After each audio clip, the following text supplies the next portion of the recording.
जर त्यांनी मला बेसिक शिकवले नसते तर आज मी माझ्या कामानुसार जास्तीत जास्त ऑफिस बॉय किंवा एखादा पोर्टर वगैरेचं काम करू शकलो असतो. तर वेडिंग फोटोग्राफीमध्ये एंटर करण्याआधी फॅमिलीचा खूप जास्त इम्पॉर्टंट रोल असतो की ते लोक ऑपोजिट डायरेक्शनला जातात. स्टुडंटचा फोन आला होता मध्ये, म्हणजे माझा स्टुडंट नव्हता पण त्याने असाच जनरल फोन केला की सर असं असं झालंय, मी क्लास केला एक ठिकाणी पण मी फसलो. म्हणजे माझ्या फसलो मीन्स त्याला काही शिकायलाच, म्हणजे त्याला जास्त लक्ष दिलं गेलं नाही.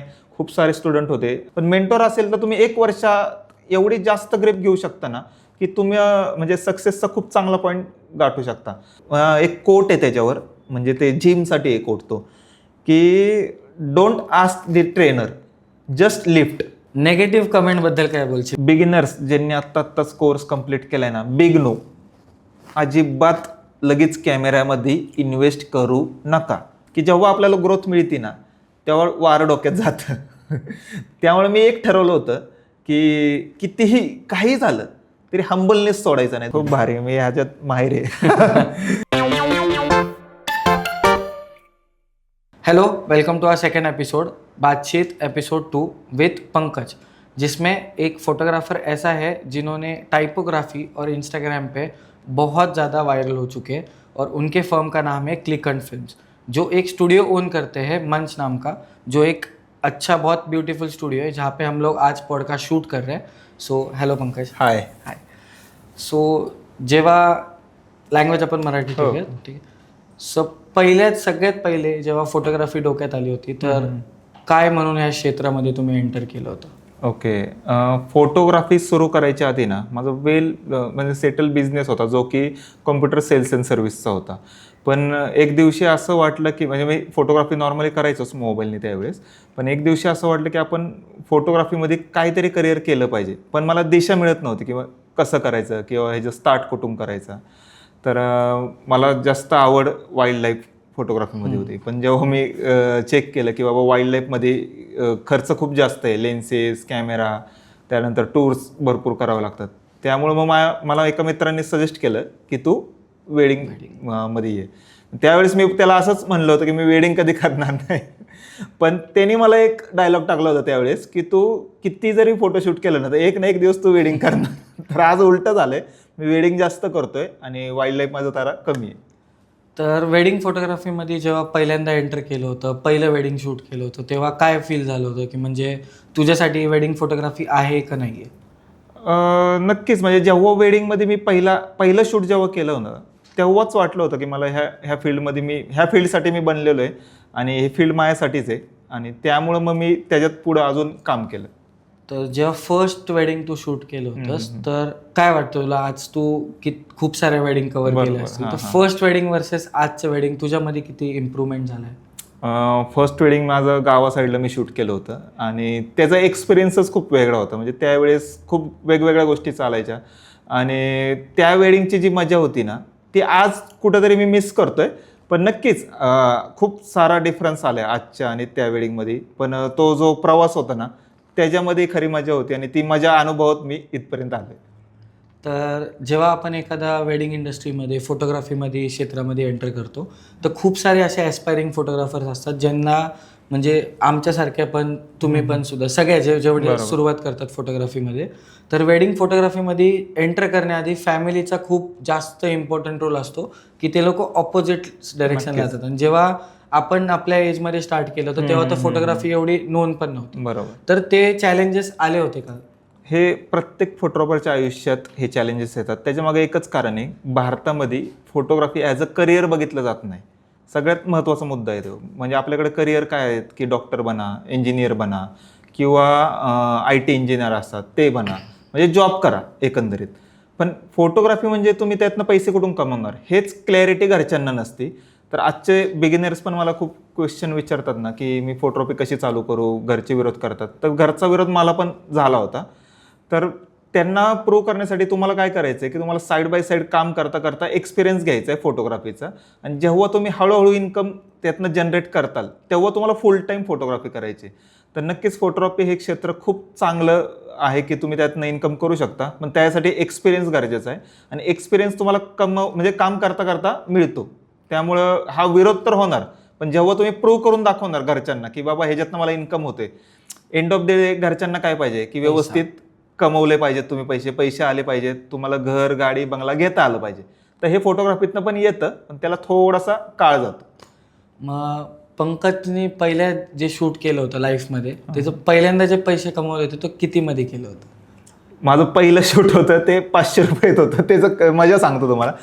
माझं म्हणजे मित्रच होते, बँड होता आमचा रॉक बँड. तर कॅमेऱ्याचं रेंट 500 होतं, म्हणून त्यांना म्हणलं की मला फक्त एक कॅमेरा तुम्ही रेंट आउट करून द्या, मी शूट करतो. आणि तसं मग त्यांनी रेंट आउट करून दिला आणि मी ते शूट मस्त म्हणजे एकदम भारी मजा आली. कारण की DSLR कॅमेरा त्यावेळेस हातात घेणं आहे ना, ही खूप मोठी गोष्ट होती. आणि मग तो ऑपरेट करणं, सगळे ISO ॲपर्चर, चुका भरपूर झाल्या त्यावेळेस. पण ते जे पहिलं शूट होतं ना, ते 500 रुपयाचं माझं शूट होतं. आणि एक म्हणतो ना आपण की प्रत्येक व्यक्तीचा जो सक्सेसफुल व्यक्ती होतो त्याच्या मागं स्ट्रगल असतं, जे लोकांना दिसत नाही, सगळ्यांना सक्सेस दिसतं. बरोबर. तर तुझ्या सक्सेस मागे जे स्ट्रगल आहे, तर थोडंसं तुला सांगता आलं तर, एवढ्या वर्षांचं जे एक एक्सपिरियन्स तुझा, तो तुला वाटतो की म्हणजे त्या दिवशी मला असं वाटलं की मी खरंच काहीतरी आयुष्यात जिंकलंय किंवा काहीतरी केलंय फोटोग्राफीत? ओके.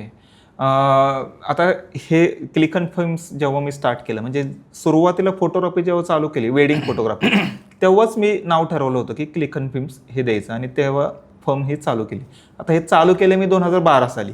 2012 ते 2018 हा काळ आहे ना माझा, पूर्ण एक लेवलचेच वेडिंग करण्यात किंवा त्यात जास्त शिकता नाही आलं मला, किंवा असं म्हणता येईल की त्यावेळेस यूट्यूब किंवा त्या गोष्टी नव्हत्या, किंवा मला चांगला मेंटॉर मिळाला नाही की त्या टायमिंगला व्यवस्थित सांगू शकेल.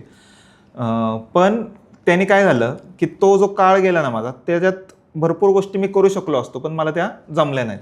पण 2018 नंतर मी ठरवलं की आपल्याला एक पॉईंटवर शिकायचे. तर त्या गोष्टी मग मी हळूहळू शिकत गेलो. म्हणजे समजा लाईटरूम असेल, लाईटरूम एडिटिंग असेल, किंवा फोटोग्राफीमध्ये विविध लेन्स कशा यूज करायच्या, कुठल्या लेन्सचा कुठं वापर होतो, लाईट्स कसे यूज करायच्या, ह्याच्यावर मी एक स्किलवर एक वर्ष काम करत गेलो. आणि मग मला त्याचा रिझल्ट हळूहळू जसा दिसत गेला, मग दरवर्षी मी ठरवलं की एका स्किलवर आपण 1 वर्ष काम केलं पाहिजे. मग त्यानुसार मग मी काम केलं.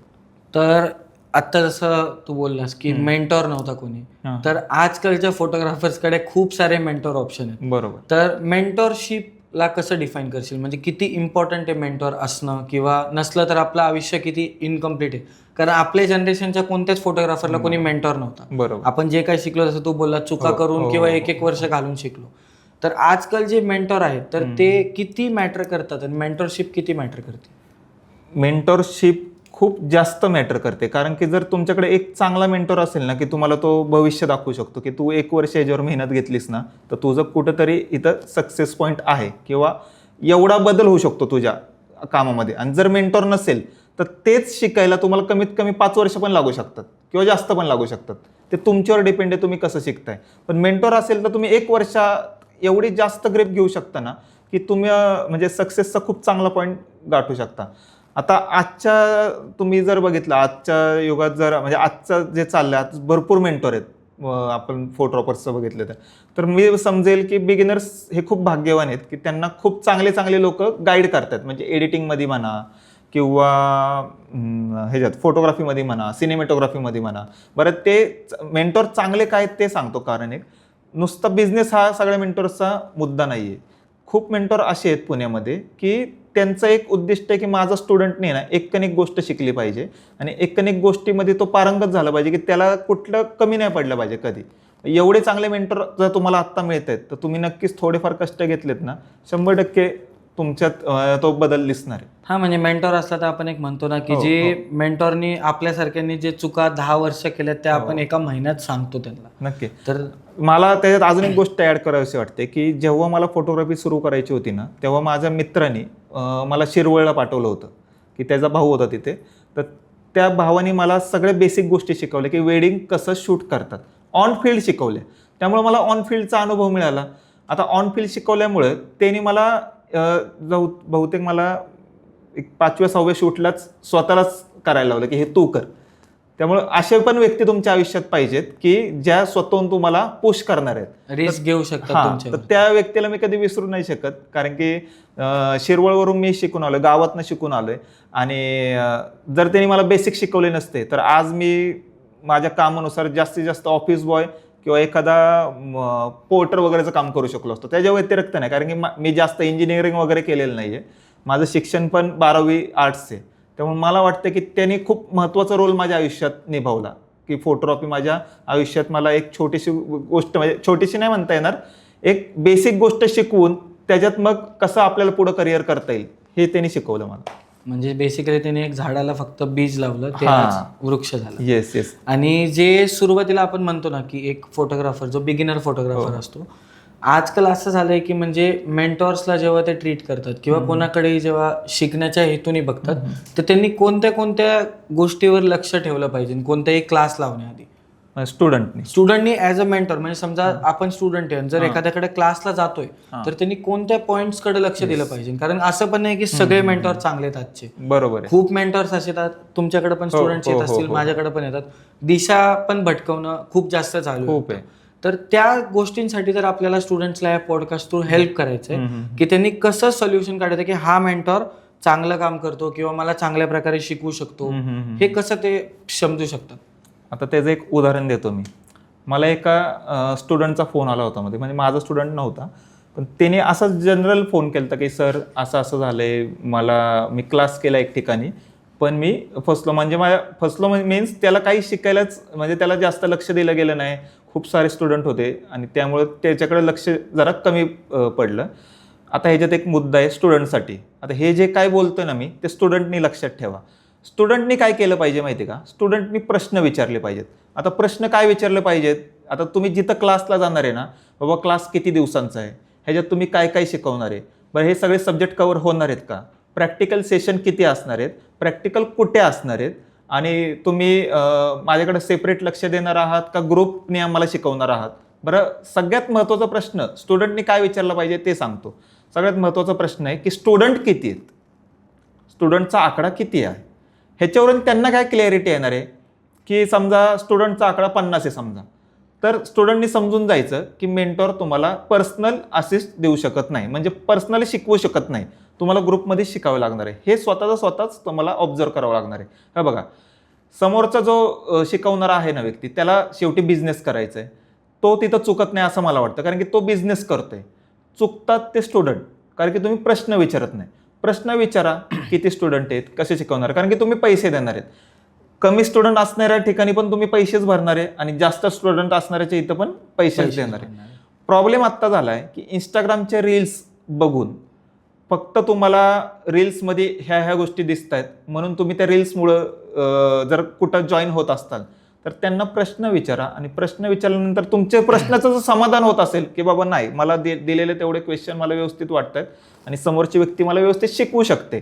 आता ह्याच्यात मी ब्लेम कोणाला करत नाहीये. माझं म्हणणं एवढंच आहे की स्टुडंटनी प्रश्न विचारला पाहिजे. प्रश्न विचारल्यानंतरच तुम्हाला भरपूर क्लॅरिटी येते की बाबा खरंच फेक आहे का इथं मला ज्ञान मिळू शकतं. अजून एक गोष्ट मी ॲड करतो स्टुडंटसाठी, की भरपूर जण असे आहेत की रिझल्ट्स माहीत नाही आहेत कसे आहेत, तर त्यांनी रिझल्ट टाकले पाहिजेत. एखाद्या स्टुडंटनी काही शूट करू दे, मी म्हणतो बेसिक करू दे, तो नवीनच शिकलाय ना, बेसिक तर बेसिक, पण पोस्ट तर केलं पाहिजे. आता माझ्या आत्ता मागच्या बॅचला एक स्टुडंट होता, मी त्याचं जे काही त्याने शूट केलं ना, बिहाइंड द सीन आणि रिझल्ट हे सर्व पोस्ट केले. मी इथून पुढं पण सांगतो, समजा मी कधी इन फ्युचर बॅच घेतल्या तर त्यात समजा 5 स्टुडंट असतील, 5 स्टुडंटचे रिझल्ट त्या फीडवर आले पाहिजेत. ह्याचं कारण एक सांगतो, समोरच्याला कॉन्फिडन्स मिळतो, म्हणजे जो स्टुडंट तुमच्याकडे येणार आहे त्याला कॉन्फिडन्स मिळतो की हां, ह्या लेवलपर्यंत मला इथं शिक्षण मिळणार आहे. नाही, आणि मी पण याच्यात एक पॉइंटर ऍड करतो, म्हणजे झाले काय आजकाल की इंस्टाग्रामवरती रील बघतात, गर्दी बघतात किंवा काही थोडे इमोशनल डायलॉग ऐकतात आणि स्टुडंट्स एवढे वाहून जातात ना, जे आजची जनरेशन आहे, जे ऍक्च्युअली फोटोग्राफीत उतरणार आहे, ॲडव्हान्स जे लोक 5 वर्ष 4 वर्षापासून करतात ना, ते लोक मेंटॉर घेताना खूप विचार करून करतात. पण जे नवीन मुलं आहेत ना, ते लोक काय करतात, हे रील्स बघून, हे बघून, ते बघून, जे इन्फ्लुएन्सर आहेत त्यांच्याकडे फोटोग्राफीचे क्लासेस लावतात. आणि होतंय काय, आता मला नाही माहिती तुझ्याकडे किती जण आहेत, पण माझ्याकडे एवढे जण रडत रडत आलेले आहेत ना की आम्ही असा असा क्लास लावला, हे केलं, आम्हाला काही शिकायला नाही भेटलं. मी पण 40 मुलं घेतो, नो हो. डाऊट. मी पण या बॅचला 40 मुलं घेतले. पण मी एक ठामपणे सांगू शकतो की माझ्या 40 ते 40 मुलांकडे मी पर्सनली लक्ष दिलंय. 40 ते 40 मुलांना मी प्रॉपर शिकवलंय. ते आज जेव्हा मार्केटमध्ये बाहेर जाणार ना, ते माझं नाव कमवणार आहे. बरोबर. तर सगळ्यात आधी स्टुडंटला एक गोष्ट कळाली पाहिजे याच्यामध्ये की तुम्ही मेंटॉरचं आधी काम बघितलं पाहिजे. बरोबर. माझं एकच म्हणणं आहे की हे नाही मॅटर करत, त्या मेंटॉरमध्ये कॅपेबिलिटी किती हे बघणं खूप जास्त गरजेचं आहे. आणि आजकालचे स्टुडंट तीच गोष्ट मिस करतायत. अजून एक प्रॉब्लेम काय माहिती का, की तुम्ही ज्यांना पण सिलेक्ट करताय ॲज अ कोर्स तुम्हाला जॉईन करायचा आहे, त्यांचं प्रोफाईल चेक करा, त्यांनी केलेलं काम बघा, त्यांनी कसे रिझल्ट डिलिव्हर केलेत ते बघा. आता मला जवळपास मी जेव्हापासून इंस्टाग्राम यूज करतोय, आत्ता 1-1.5 वर्षापासून मला क्लासेसचे मेसेज येत होते की मला तुम्ही क्लास घ्या, मी जॉईन करतो, तुम्ही क्लास घ्या, मी जॉईन करतो. तर मी का केला नाही 1.5 वर्ष क्लास? तर त्याच्यामागं एक गोष्ट होती की उगाच आज क्लास चालू करायचा आणि उद्यापासून शिकवायला चालू करायचं, हे मला करायचं नव्हतं. जो पण एखादा विद्यार्थी येणार आहे त्याला आपण काहीतरी देणं भाग आहे, तर मग ते व्यवस्थित दिलं पाहिजे. ह्यासाठी मी 1 वर्ष घेतलं. 1 वर्षानंतर एकच स्टुडंट घेतला. एन्क्वायऱ्या 70 झाल्या. स्टुडंट एक का घेतला ते सांगतो. 70मध्ये सगळ्यांचं म्हणणं असं होतं की आम्हाला फोटोग्राफी आणि सिनेमॅटोग्राफी, ड्रोन, अल्बम एडिटिंग आणि व्हिडिओ एडिटिंग हे सर्व आम्हाला 30 दिवसात शिकवा. मी त्यांना म्हणलं की 25 दिवसाचा कोर्स होता माझा. 25 दिवसात फोटोग्राफी शिकवणं खूप अवघड आहे. तरी पण तो ट्राय करतो, कारण की मी काय शिकवणार आहे, मी टेक्निक शिकवणार आहे. फोटोग्राफर तुम्ही कधी बनणार आहे 6 महिने किंवा 1 वर्षानंतर, जेव्हा तुम्ही एक्सपिरियन्स घेणार तेव्हा ऍक्च्युअल तुम्ही फोटोग्राफर बनणार आहे. जेव्हा तुम्ही त्या टेक्निकला यूज करणार आहे तेव्हा तुम्ही ऑन फील्ड जाऊन जेव्हा यूज करणार तुम्ही त्या टेक्निक. कुठलाच मेंटॉर 1 महिन्यात पूर्ण फोटोग्राफी शिकवू शकत नाही. तो काय शिकवू शकतो? तो टेक्निक शिकवू शकतो, त्याचे स्किल शिकवू शकतो, स्किल कसे वापरायचे ते शिकवू शकतो. तुम्ही फोटोग्राफर कधी बनणार आहे? तुम्ही बनणार तेव्हाच जेव्हा तुम्ही एक्सपिरियन्स करणार, 6 महिन्याचा किंवा 1 वर्षाचा. मी मिनिमम 6 महिन्याचा तरी सांगतो की कुणाला तरी जाऊन असिस्ट करा. आता असिस्ट करणे म्हणजे काय? असिस्ट करणे म्हणजे कुठल्याही फोटोग्राफरला जाऊन तुम्ही जॉईन व्हा, त्याचं काम बघा, त्यांना तुम्हाला वाटते त्याचं काम आवडते, त्याला जॉईन व्हा आणि त्याचं काम करा. म्हणजे लाईट सेट करणे, म्हणजे ऑन फील्डवर काय काय काम लागतं ते काम करणे, बोर्ड जॉईन करून देणे, सगळ्या लाईट्स व्यवस्थित सेट करून देणे, मग तो फोटोग्राफर फोटोग्राफी करणे. तिथे कमीपणा वाटून घेऊ नका.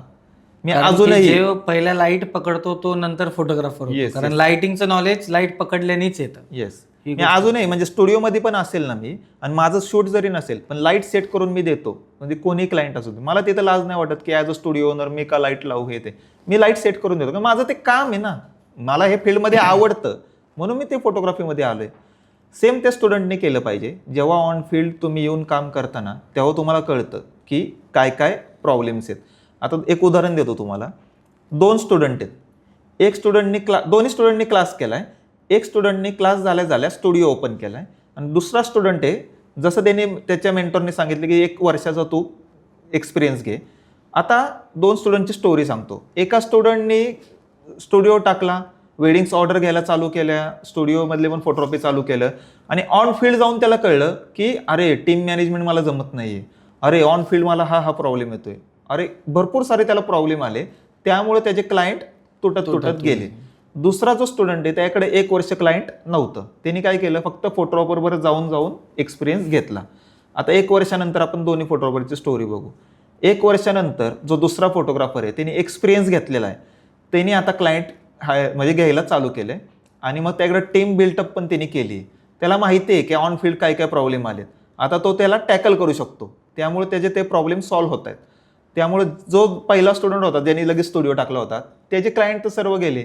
त्यामुळे त्याला आता असं वाटायला लागलं की फोटोग्राफीमध्ये काही नाही. आणि आता त्याने किती जरी एक्सपिरियन्स घेतला तरी उपयोग नाही, कारण नाव खराब झाले. आणि त्याच्यामध्ये कुठेतरी आता हा एक निगेटिव्ह पण आला की अरे फोटोग्राफीमध्ये काहीच नाही, एवढे प्रॉब्लेम आहेत, ते सॉल्व्ह कसे करणार. त्यामुळं कुठेही तुम्ही क्लास केला ना तर सगळ्यात पहिलं 6 महिने ते 1 वर्ष एक्सपिरियन्स घ्या. विचारूच नका समोरच्या फोटोग्राफरला त्यांनी मला एवढं काम लावलं. तुमचं काम आहे, तुम्ही करा.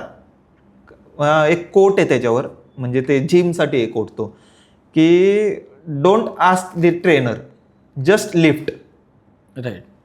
समजा कुठलाही फोटोग्राफर असू दे, त्याला दिसतंय माझा असिस्टंट एवढं काम करतोय, तो त्याचे स्किल्स त्याला शिकवणार 100%.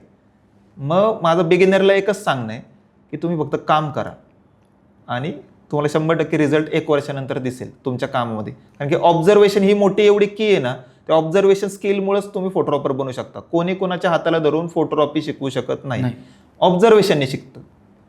आता ह्याच्या रिलेटेड जेव्हा एक म्हणतो ना आपण की इंस्टाग्रामवरती फेम भेटतो, तर क्लिक हंटला जेव्हा इंस्टाग्रामवरती जेव्हा तुझे रील्स व्हायरल व्हायला लागले, क्लिक हंटवरती जेव्हा तुझे रील्स व्हायरल व्हायला लागले किंवा फॉलोअर्स वाढले, तर असं म्हणतात ना की सोशल मीडिया अशी गोष्ट आहे जी जमिनीवरनं वरती आणू शकते आणि वरून खाली आणू शकते. तर तू ते जेव्हा एक्सपिरियन्स केलं फर्स्ट टाइम की सडन ग्रोथ किंवा आपण म्हणू शकतो रील्स व्हायरल होणं, जे फिलिंगला कसं एक्सप्रेस करशील? माझं ते प्लॅनिंग होतं ॲक्च्युली ऑलरेडी, की आता त्याचं सगळ्यात पहिलं सांगतो की क्लिक हंटचे 69,000 फॉलोअर होते. तर मी 3 वर्ष लक्ष दिलं नव्हतं, त्यामुळे त्याचे 62,000 झाले. आणि एक फेज होती अशी 2024ला की मी ठरवलं होतं की अरे आपण इथं काहीतरी काम केलं पाहिजे पेजवर. तर मग ठरवलं, एक प्लॅन केला की बाबा रील्स कुठल्या करू शकतो आपण. मग त्या रील्स करायला चालू केलं. पहिल्या 3-4 रील्स माझ्या नॉर्मल चालल्या की बाबा टेक्निकलच होत्या, चालल्या. 4थी रील मी जेव्हा फॉन्टची केली, फॉन्टची रील ही काहीतरी 5 मिलियन गेली. त्याच्यानंतर लगेच दुसरी रील जी केली ती 3 मिलियन गेली. आणि त्याच्यानंतर अजून एक रील केली, त्या एक अशा लागोपाठ 2-3 रील्स या मिलियन्समध्ये गेल्या.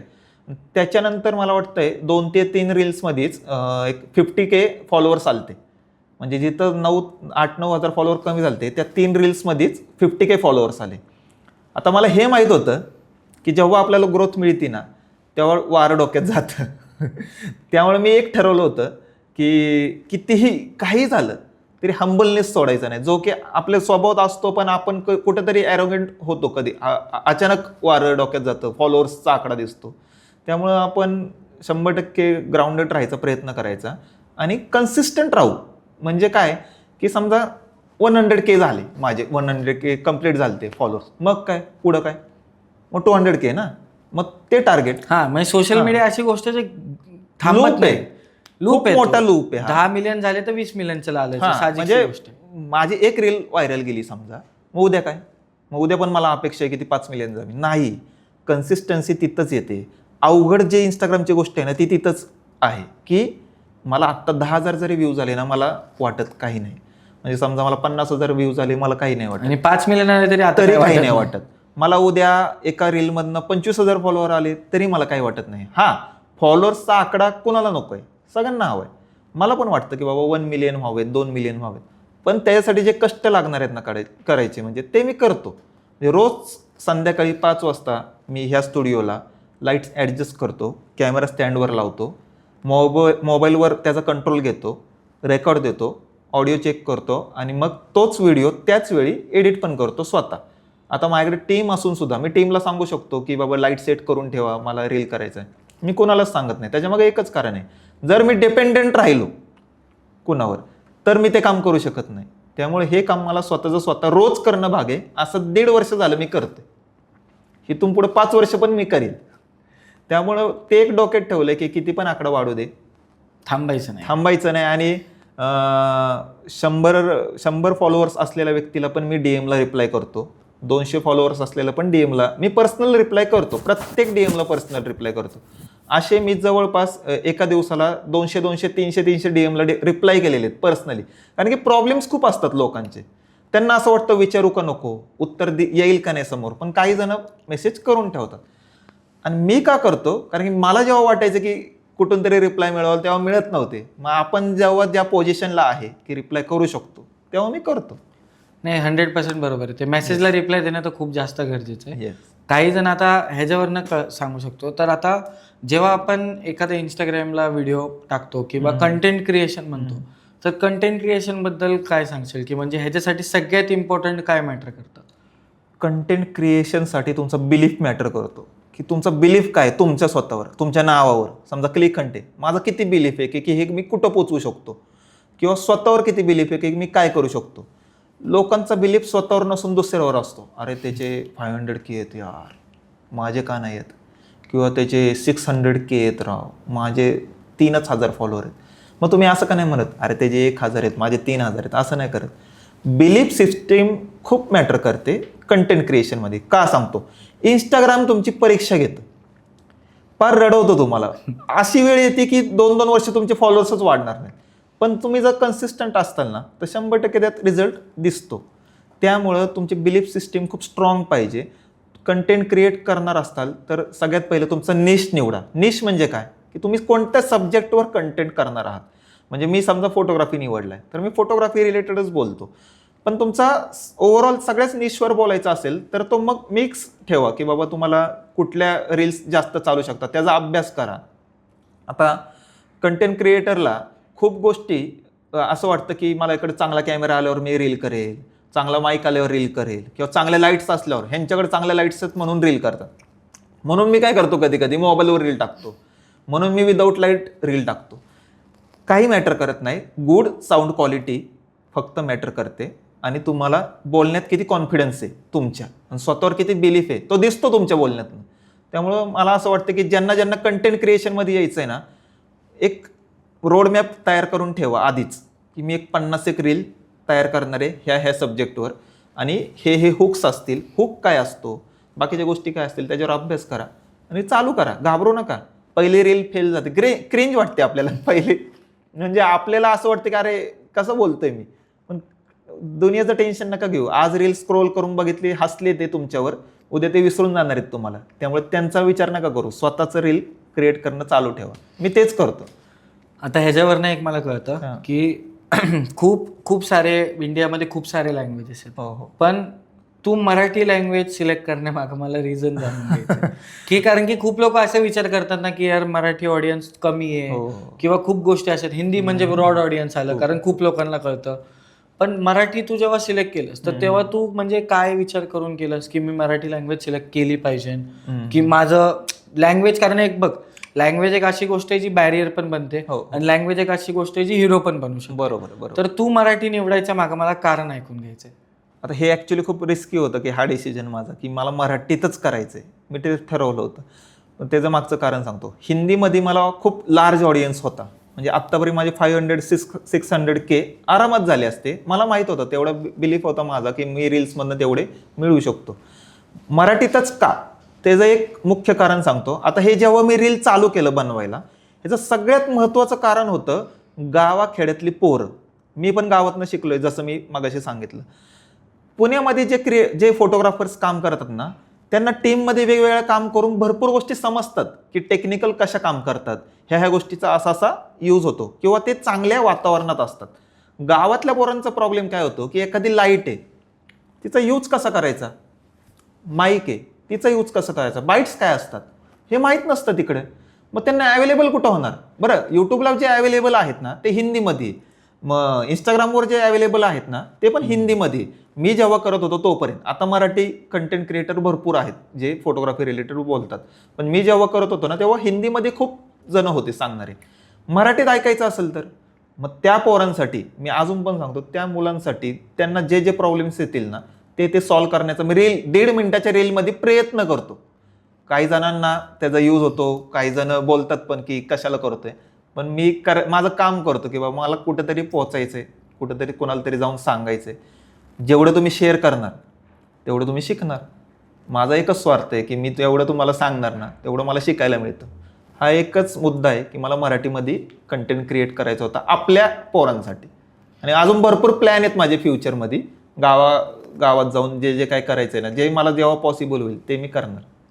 आता एक म्हणतो ना आपण की जेव्हा आपण एखादं कंटेंट बनवतो तर आपले लोक आपल्यावरती खूप जास्त हसतात किंवा डिमोटिवेट करणारे सगळे आपलेच असतात. आणि आपण एक म्हणतो ना की आपल्याला एखादा गोष्ट करण्यासाठी आहे ना जे सपोर्ट करतात ते सगळे अननोन असतात, आणि जे मागून डिवचतात किंवा बोलतात की नाही खराब करतोय, हसतात, ते सगळे आपले जवळचे मित्र, फॅमिली मेंबर्स असतात. ते 100% तुझ्याही आयुष्यात आले असतील. तर एक कंटेंट क्रिएटर जेव्हा आत्ता विचार करतो ना मला व्हिडिओज बनवायचे, त्याच्या डोक्यात सगळ्यात आधी ही गोष्ट येते की माझे मित्र काय बोलतील, माझी फॅमिली मेंबर्स काय. त्या गोष्टींना कसं टॅकल करायचं एखाद्याने. आता बघा, ज्या दिवशी तुम्ही ठरवता ना की मला कंटेंट क्रिएशन करायचं, त्या दिवशी एक गोष्ट लक्षात ठेवा, अपेक्षा सोडून द्या. अपेक्षा काय असते, मी रील आज पोस्ट केलाय, माझ्या घरच्यांनी लाईक केलं पाहिजे, माझ्या मित्रांनी शेअर केलं पाहिजे, माझ्या मित्रांनी त्याच्यावर रिप्लाय दिला पाहिजे, कमेंट केले पाहिजेत. पूर्णपणे अपेक्षा सोडा आणि तो कंटेंट पोस्ट करा. ज्या दिवशी तुम्ही अपेक्षा सोडताल ना त्या दिवशी तुम्हाला घरच्यांचं हसणं किंवा मित्रांचं हसणं पण काहीच वाटणार नाही, कारण की तुम्ही ऑलरेडी त्यांच्याकडून अपेक्षा सोडलेल्या आहेत. त्यामुळे तिथं तुम्ही न्यूट्रल होता एकदम आणि तुम्ही पॉझिटिव्ह राहता. कारण की प्रॉब्लेम काय माहिती का, जेव्हा आपण अपेक्षा धरतो ना त्याच्याबरोबर दुःख पण येतं, आणि जेव्हा दुःख येतं ना तेव्हा डिमोटिवेट होतो माणूस. तुम्हाला काय व्हायचंय, तुम्हाला पॉझिटिव्ह राहायचंय आणि मोटिवेट व्हायचंय. मोटिवेट होण्यासाठी तुम्हाला सगळ्यांकडून अपेक्षा सोडून कंटेंट क्रिएट करण्याचं काम करायचंय. कारण की 100% सांगतो, तुम्हाला निगेटिव्ह कमेंट्स येणार, हसणार, अरे काय कसा दिसतोय, काल कसले कपडे घातले होते, काय तुझं लुक्स काय आहेत, तेव्हा मला पण येत होते. पण त्याने घाबरायचं नाही, कंटेंट क्रिएट करत राहायचं. म्हणजे कंटेंट क्रिएशनचा एक सगळ्यात मॅजिक पॉईंट काय माहिती का, आज बघितलेलं उद्या विसरून जातं. खरं. म्हणजे ही सगळ्यात मोठी गोष्ट आहे ना, की समजा जरी निगेटिव्ह तुम्हाला बोलले असतील, लोक हसले असतील, ते उद्या विसरणार आहेत, त्यांच्या नाही लक्षात. ते उद्या गेले, जॉबला गेले, कामाला गेले, ते संपलं. आणि तुम्ही त्याच विचारात आहे, अरे मला राव हे निगेटिव्ह कमेंट केली, अरे हा मला असा बोलला, अरे मी करतच नाही, मरू दे. म्हणजे तुम्ही नुकसान कोणाचं करताय, स्वतःचं करताय. म्हणून बनवताना तुम्ही अपेक्षा सोडून द्या आणि फक्त क्रिएट करत राहा, बस. नेगेटिव्ह कमेंट बद्दल काय बोलशील? की म्हणजे आता खूप जण असतात नाही का, की काही जण एखादं नाही का एखादी गोष्ट चांगली करतोय तर खाली निगेटिव्ह कमेंट करणार, एखादा जर काहीतरी बोलायचा प्रयत्न करतोय खाली काहीतरी असं बोलणार की ते टोचल किंवा उलटे प्रश्न विचारणार. खूप लोक असे असतात जे डिमोटिवेट करण्याचा प्रयत्न करतात. त्या सिच्युएशनला कसं हँडल करतोस तू? खतरनाक कमेंट करतात. म्हणजे मी सांगू शकत नाही, माझ्या रील्सवर इतक्या निगेटिव्ह कमेंट होत्या. म्हणजे तुम्ही खाली जर चेक केलं, मी डिलीट नाही केलेल्या, भरपूर निगेटिव्ह कमेंट्स आहेत की कशाला क्रिएट करतोय, आम्ही शिक्षणाला पैसा घालवला आमच्या फोटोग्राफीला आणि तू फुकट ज्ञान देत सुटलाय, हे मला माहिती आहे की हे कशाला टाकलंय. अरे तुला माहिती आहे, ज्याला माहित नाही त्यासाठी टाकले, स्किप कर, तू स्क्रोल कर ना, लॉजिक आहे. भरपूर गोष्टी असतात. हां, तुम्ही ह्याच्यात ही गोष्ट चुकीची सांगितली, मग टेक्निकली सांगा की काय चुकीची सांगितली, त्याच्यावर डिबेट होणं चांगली गोष्ट आहे. कुठल्याही गोष्टीवर, चांगल्या गोष्टीवर डिबेट होणं चांगली गोष्ट आहे. एखादी गोष्ट आपल्याला पण शिकायला मिळते त्याच्यातनं. कमेंट काय असतात, सर जरा केस तुमचे काळे करा. अरे मला नाही, मला आवडतात माझे पांढरे केस, मला आवडतात. म्हणजे सांगतोय लिटरली, तुम्हाला पूर्ण दाबण्याचा प्रयत्न करतात. पण माझा एक पर्स्पेक्टिव्ह सांगतो, तुमचा पर्स्पेक्टिव्ह खूप ठरवतो की तुम्हाला ते निगेटिव्ह घ्यायचं का पॉझिटिव्ह.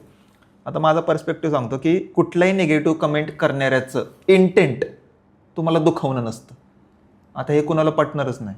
ते म्हणतील नाही दुखवण्यासाठीच तर कमेंट केली. नाही, त्यांनी तुम्हाला दुखवण्यासाठी कमेंट नाही केली. त्याला घरी कोण विचारत नाही, त्याच्या ग्रुपमध्ये बसलेल्या पोरांमध्ये त्याला इज्जत नसते. म्हणजे त्याला कोण महत्त्व देत नाही. मग त्याला महत्त्व कुठं मिळतं, जिथं त्याचा फेस दिसत नाहीये आणि जिथं तो रॅन्डम माणसांना शिव्या देऊ शकतो. मग तो तिथं त्याच्या सॅटिस्फॅक्शन लेवल हाय करतो आणि तिथं कमेंट करतो. आता तिथं त्याला असं वाटतं की मी इथं काहीतरी चांगलं केलं. नक्कीच त्याने कुणाला तरी दुखवलेलं असतं. पण तुम्ही जर कंटेंट क्रिएटर असताल ना, तर निगेटिव्ह कमेंट करणाऱ्यांचं इंटेंट तुम्हाला दुखवणं कधीच नसतं. आणि हे जेव्हा तुम्हाला कळेल ना, तुम्हाला कुठलीच निगेटिव्ह कमेंट हर्ट करणार नाही. मला नाही करत. इंस्टाग्राम पण सोशल मीडिया एवढे खतरनाक आहे की निगेटिव्ह कमेंटला सगळ्यात जास्त लाईक असतात, म्हणून त्याला पर्सनली सॅटिस्फॅक्शन भेटत असेल की माझं मोटिवेशन पूर्ण झालं. आता अजून एक ऑब्झर्वेशन सांगतो माझं निगेटिव्ह कमेंट बद्दल. कुठली निगेटिव्ह कमेंट ही 500 व्ह्यूज किंवा 1000 व्ह्यूजवर नसती. ती निगेटिव्ह कमेंट लाखात गेलेल्या व्हिडिओवरच असते. म्हणजे 1 लाख व्ह्यूज गेलेत, 5 लाख व्ह्यूज गेलेत, 1 मिलियन गेलाय. आता मी सूर्यावरून उडी मारलेला माणसाचा फोटो एक टाकला होता आणि त्याची एक रील टाकली होती की हा फोटो कसा काढला आणि कॅप्चर कसा केला, टेलिस्कोप कोणता वापरला, त्याने उडी पॅराग्लायडिंगनी कशी मारली, पॅराशूट कसं ओपन केलं, ह्याचा नॉर्मल टेक्निकल व्हिडिओ टाकला होता की हा फोटो बघा किती छान आहे. त्याच्यावर मला कमेंट आहेत की सूर्यावर माणूस उतरू शकतो का. अरे मी कुठं म्हणलं सूर्यावर उतरलाय तो. मग तो ॲटमॉस्फिअरच्या बाहेर गेल्यावर तर तिथं काय नसतं, मग त्यांनी पॅराशूट कसं ओपन केलं. अरे तुम्ही रील पूर्ण बघा. म्हणजे माणसांकडे 30 सेकंद पण नाहीयेत. तुम्हाला 3 सेकंदातच अख्खी रील जज करायची करा, मला काय प्रॉब्लेम नाहीये. पण मी ऑलरेडी टेक्निकल सांगितलेलं आहेत त्या गोष्टी. म्हणजे ह्या गोष्टी घडतात, त्याला जास्त मी मनावर घेत नाही. आपलं सांगायचं, काम करायचं, पोस्ट करायचं, मोबाईल ठेवून द्यायचं, एवढंच आहे. एखाद्या व्हिडिओमध्ये म्हणतो ना, जसं तू आत्ता बोललास की माणसांचं 30 सेकंड तर खूप लांब राहिलं. आता आजकाल लोकांचं वॉच टाइम 3 सेकंड 4 सेकंड जर तू जिंकू शकला तरच तुझी व्हिडिओ व्ह्यू जास्त घेऊ शकते. तर त्याला आपण हुक म्हणतो, आपण जे बनवतो कंटेंट क्रिएशन. हुक किती इम्पॉर्टंट आहे एखाद्या कंटेंटमध्ये? आता आज आपला जे जे पॉडकास्ट बघतात ना, त्यांना एक सगळ्यात महत्त्वाची गोष्ट सांगतो, आणि हे इन्साईट आहे, इंस्टाग्रामची एक इन्साईट आहे. इंस्टाग्रामच्या रीलमध्ये 3 गोष्टी महत्त्वाच्या आहेत, आणि त्या 3 गोष्टी जर तुम्ही केल्या ना कन्सिस्टंटली, तर 100% तुमचे फॉलोअर्स वाढणार. काय ते सांगतो. सगळ्यात पहिलं येतो हुक. हुक म्हणजे काय, की आता समजा एखाद्याला फोटोग्राफी करायची, तुम्हाला पण फोटोग्राफी आवडते का, हा झाला हुक. किंवा फोटोग्राफीमध्ये तुम्ही ह्या चुका करताय, हा झाला हुक. मध्ये येतो तो कंटेंट, की म्हणजे ॲपरेचर काय असतं, शटर काय असतं, ISO काय असतो, हा झाला कंटेंट. वाईड बॅलन्स काय असतो, इन्फॉर्मेशन, हा झाला कंटेंट. म्हणजे पहिला आपण हुक दिला, नंतर दिला कंटेंट. आता एंड येतो. एंड काय येतो, CTA. CTA काय असतो, कॉल टू ॲक्शन. तुम्हाला तुमच्या व्ह्युअरला कुठं वळवायचंय. समजा मला त्यांना फॉलो करायला लावायचं, तर मी काय म्हणणार, तुम्हाला रील आवडला असेल तर नक्कीच या पेजला फॉलो करा. मला असं वाटतं की त्यांनी माझ्या रीलवर कमेंट करावी. तर जे की मी नेहमीच बोलतो की तुम्हाला ही रील आवडली असेल तर कमेंटमध्ये मला नक्की सांगा. आणि तुम्हाला असं वाटत असेल की ही रील कुठेतरी शेअर व्हावी, तर तुम्हाला काय म्हणायचं आहे की ही रील तुमच्या मित्रांना किंवा फोटोग्राफर मित्रांना शेअर करा. ह्या 3 गोष्टी आहेत, हुक, कंटेंट, CTA. 3च गोष्टी तुम्हाला यूज करायच्यात. मस्त ऑडिओ लावायचा आहे, शेअर करायचे. फक्त हे काय करायचं आहे, तुम्हाला कन्सिस्टंटली करायचं आहे. म्हणजे माणसं काय करतात की डायरेक्ट रील बनवायला चालू करतात, पण तुम्ही ह्या स्टेप वाईज जर रील केल्या तर 100% तुम्ही मला सांगताल किंवा या पॉडकास्टच्या कमेंटमध्ये सांगताल की आम्हाला रिझल्ट मिळाले. आणि आता ह्याच्यामध्ये म्हणतो ना आपण की लोक ट्रेंडिंग ऑडिओ यूज करतात, किंवा असं म्हणतात की सोशल मीडिया जर म्हणजे जेवढे लोक व्हिडिओ बनवतात किंवा रील बनवतात त्याच्यामध्ये एक पॉईंट असतो की ट्रेंडिंग ऑडिओ यूज करा, तुमची रील व्हायरल होईल. तर माझं पण असं म्हणणं आहे की ट्रेंडिंग ऑडिओ मॅटर करतो, व्ह्यूज आणतो, पण जर त्याच्यामध्ये हुक, बॉडी आणि CTA नसेल तर ती रीलला व्ह्यू नाही जाऊ शकत. 2019, 20, 21 पर्यंत ट्रेंडिंग ऑडिओ खूप चालायचे, जे इंस्टाग्राम पुश करायचं, कारण की त्यांनीच नवीन फीचर आणलं होतं तेव्हा ट्रेंडिंग ऑडिओचं. आता जास्त मॅटर करत नाही. आता मॅटर करतं तुमचा फेस आणि तुम्ही बोलताय ते. तुम्ही कॅमेऱ्याच्या समोर या. तुम्हाला जर कंटेंट क्रिएटर बनायचं असेल ना, तर कॅमेऱ्याच्या समोर या. त्याने काय होतं, एक विश्वास निर्माण होतो. अरे हा माणसाला मी बघितले, हो चांगला बोलतो, हो टेक्निकल सांगतो, ह्या गोष्टी निर्माण होतात. त्यामुळे कॅमेऱ्याच्या समोर या. सुरुवातीचे 10 व्हिडिओज तुम्हाला आवडणार नाहीत. स्वतःचा चेहरा स्वतःला कधीच कुणाला आवडत नाही. ॲक्च्युली आवडायला पाहिजे, पण आवडत नाही. मग पहिल्या 10 व्हिडिओमध्ये तुम्हाला वाटेल की अरे नको बनवायला, पण माझं म्हणणं की 10चा 11वा व्हिडिओ जेव्हा येईल ना, तेव्हा कुठंतरी तुम्हाला वाटेल मला आता रिस्पॉन्स चांगला मिळतोय. त्यामुळे हे कंटेंट क्रिएट करत राहा. माझ्या घरात मी भरपूर जणांना सांगत असतो. माझी बहीण पण आता कंटेंट क्रिएटर झाली, तिला पण सांगत असतो की बनवा, आणि ती छान बनवते. आता पहिली ती घाबरायची कॅमेऱ्यासमोर यायला, आता चांगलं बोलते. आणि जे जे मला भेटतील स्टुडिओमध्ये, बाहेर जिथं फोटोग्राफर भेटतील ना, सगळ्यांना मी सजेशन देत असतो की ह्या गोष्टी आहेत. ह्यात लपवण्यासारखं काय नाही आहे ना, फक्त ह्यांना फॉलो करायच्यात ह्या स्टेप्स. तर सगळ्यात आधी एक इम्पॉर्टंट क्वेश्चन मी विचारतो. आता आपलं कंटेंट क्रिएशन बद्दल भरपूर डिस्कशन झालेत, तर आता मी हे विचारेल की एखादा नवीन फोटोग्राफर आहे, तो जर वेडिंग इंडस्ट्रीमध्ये एंटर करतोय, म्हणजे त्याला फोटोग्राफी शिकलाय, त्याने एक्सपिरियन्स गेन केलाय आणि त्याला क्लायंट आणायचे, तर ते तुला काय वाटतं की कुठले कुठले सोर्सेस आहेत जे तू तुझ्या ऑडियन्सला सांगू इच्छितो? आधी आहे ना, क्लायंट मिळवण्यासाठी प्लॅटफॉर्म्स नव्हते, पण आता भरपूर प्लॅटफॉर्म्स आहेत. म्हणजे तुम्ही इंस्टाग्राम ॲड करू शकता, किंवा भरपूर असे आहेत की त्या प्लॅटफॉर्मवर तुम्ही रजिस्टर करून ते क्लायंट तुम्हाला पुरवतात. मग त्याच्यावर तुम्ही डिस्कस कसं करताय आणि कसं फायनलाइज करताय हे तुमच्यावर डिपेंड आहे. पण हा सगळा झाला एक नंतरचा पार्ट. सगळ्यात आधी तुमच्या आसपासच्या सर्कलमध्ये कोणाकोणाची लग्न आहेत त्याची एक लिस्ट काढा. मित्र असतील, नातेवाईक असतील, त्यांना जाऊन भेटा. त्यांना तुमचं कॉन्फिडेंटली सांगा की मी हे लग्न असं कव्हर करू शकतो. तुमचं एक बजेट त्यांना द्या. का सांगतो, तुमचं जेव्हा तुमच्या रिलेटिव्हमध्ये तुम्ही क्लायंट शोधता ना आणि तुम्हाला ते मिळतं ना, तेव्हा माउथ टू माउथ पब्लिसिटीमुळं तुम्हाला जास्त क्लायंट मिळण्याचे चान्सेस जास्त वाढतात. त्यामुळं आणि त्यांना पण विश्वास असतो ना, अरे समोरचा माणूस आहे, आपल्याला काम चांगलं करेल. आणि एकदा जर तुमचं काम लोकांनी बघितलं आणि त्यांना आवडलं ना, 100% तुमची पब्लिसिटी ॲटोमॅटिक होत राहते. त्यामुळं जे पण तुमचं पहिलं काम आहे ना, ते बेस्ट देण्याचा प्रयत्न करा. कमर्शियलकडे नंतर बघा की बाबा पैसे किती येणार आहेत, काय येणार, ते महत्त्वाचंच आहे. पण सगळ्यात पहिलं कामाला तुम्हाला बेस्ट कसं देता येईल, ह्यांना क्वालिटीमध्ये मला काय काय वेगवेगळे देता येतील, व्हेरिएशन्स काय देता येतील, अल्बम डिझायनिंगमध्ये कसं मला एकदम व्यवस्थित देता येईल, वेडिंग फिल्म्समध्ये काय एक नवीन काय करता येते का, ह्या गोष्टीकडे लक्ष द्या आणि मग तुम्ही ते काम चालू करा. आता ह्याच्याच रिलेटेड एक प्रश्न आहे, पोर्टफोलिओ किती इम्पॉर्टंट आहे एका फोटोग्राफरसाठी? आता मी जेव्हा फोटोग्राफी चालू केली ना तेव्हा वेबसाईट महत्त्वाच्या होत्या. म्हणजे वेबसाईट आम्हाला पाठवायला लागायच्या आणि मग त्याच्यावर आम्ही शो करायचो. आत्ताच्या फोटोग्राफर्ससाठी पोर्टफोलिओ खूप जास्त महत्त्वाचा आहे. का सांगतो? पोर्टफोलिओ बघितल्याशिवाय कोणी तुम्हाला काम देणार नाही. का? कारण की त्यांना बघायचं असतं ना की हा फोटोग्राफर कसं काम करतो, माझ्या स्टाईलला जुळतोय का. कारण की आत्ताचं पहिलं असं काही नव्हतं की ही स्टाईल आहे ती स्टाईल आहे. आत्ताच्या क्लायंट्सच्या अपेक्षा पण भरपूर आहेत. पिंटरेस्ट, गुगल, इंस्टाग्राममुळं त्यांना पोजेसपासूनच सगळं गाईड करतात ते फोटोग्राफरला की मला असं पाहिजे, माझं हे आउटफिट असणार आहे, मला ह्या पोज लागणार आहेत आणि मला ओव्हरऑल वेडिंग असं दिसलं पाहिजे फोटोग्राफीमध्ये. तर मग तुम्हाला पोर्टफोलिओ पण बिल्ड करणं महत्त्वाचं आहे. पोर्टफोलिओ बघून क्लायंटला एक विश्वास बसतो की बाबा हां ह्याचं काम छान आहे, त्यामुळे त्याच्याकडे लक्ष दिलं पाहिजे.